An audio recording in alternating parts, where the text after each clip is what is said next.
Most people think money started with a simple trade between neighbors, but that story is completely backwards. The real history of money begins not with coins or currency, but with something far more sophisticated and dangerous: the invention of debt itself. This is the story archaeologists don't want economists to hear, because it reveals that our entire financial system was built on a foundation most of us never understood.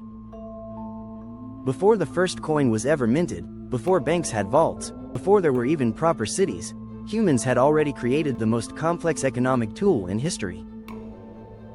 They had turned human memory into a ledger, and that ledger would eventually control empires.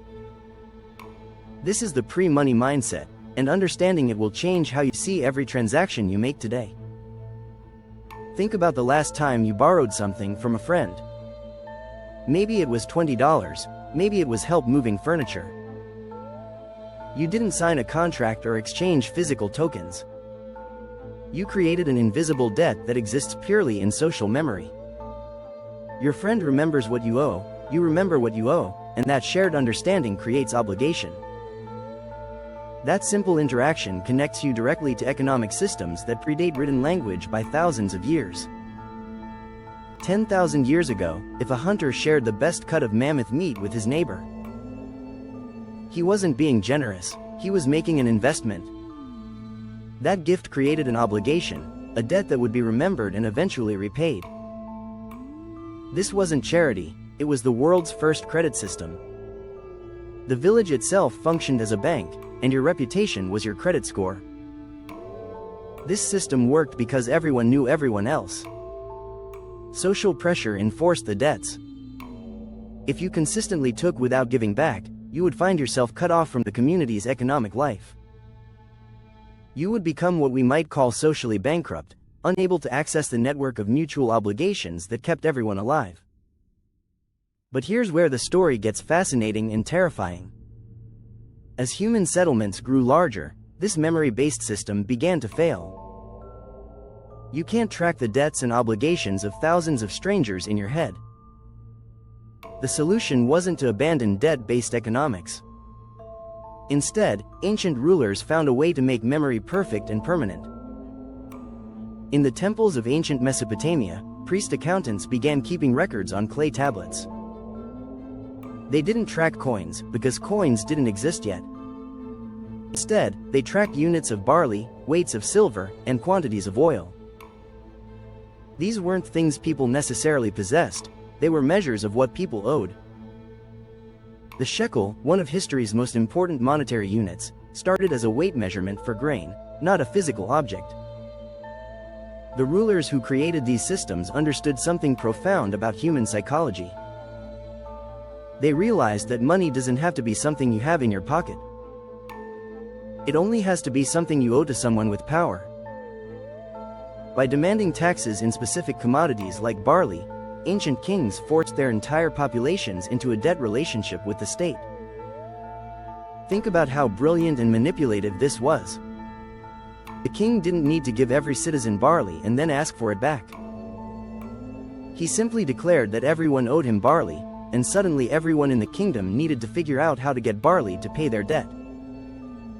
This created a unified economic system where everyone was working to obtain the same commodity the state demanded.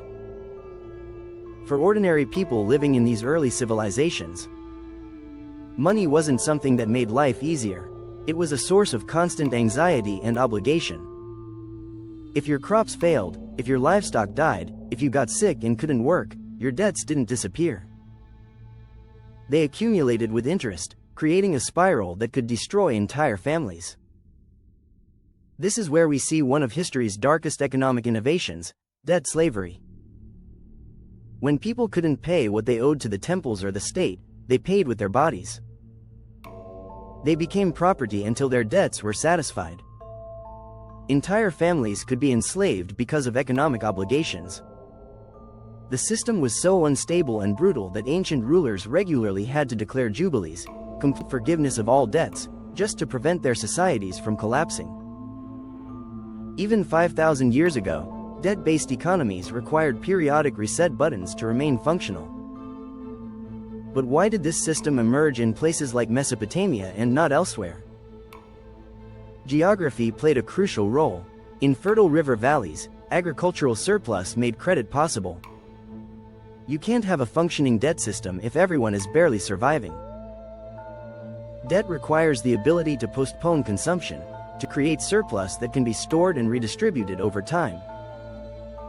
The Fertile Crescent provided the agricultural abundance necessary.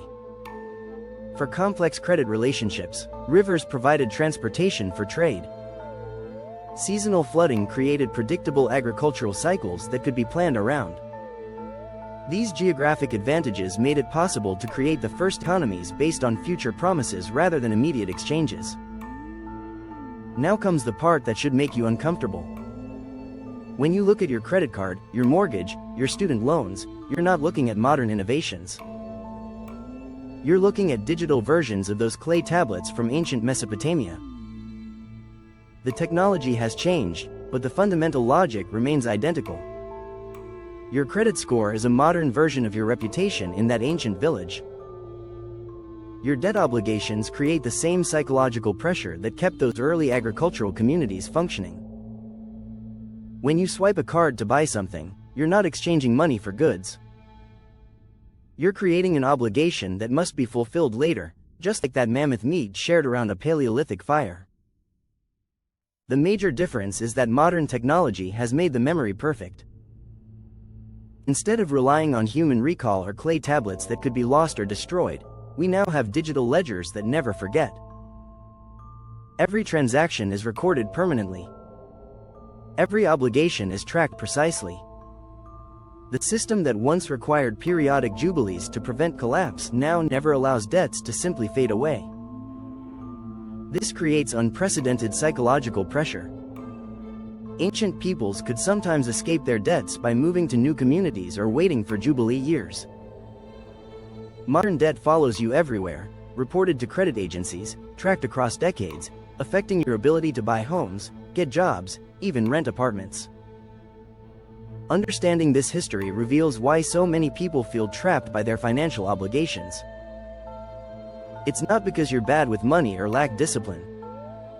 It's because the entire system is designed to create and maintain debt relationships. From ancient Mesopotamia to modern America, the logic remains the same: keep everyone owing something to someone with power. The genius of the pre-money mindset was recognizing that debt is more powerful than wealth. A person with gold coins can lose them, spend them, have them stolen. But a person owed debts by hundreds of others has created a network of obligations that generates ongoing power and influence. This is why the ancient temple banks focused on credit relationships rather than accumulating precious objects. This history should change how you think about every financial decision you make. When someone offers you easy credit, they're not doing you a favor. They're creating an obligation that will generate ongoing power over your life.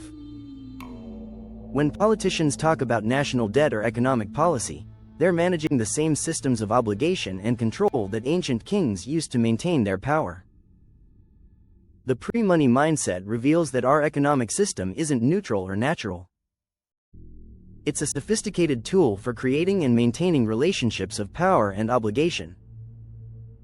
Understanding this history is the first step toward reclaiming some measure of control over your economic life. Before there were banks, there was the banker's mindset. Before there was money, there was the psychology of debt. And that psychology still controls your life today, whether you realize it or not. The receipts of history tell a story that most people never hear, but once you understand it, you can never look at your wallet the same way again.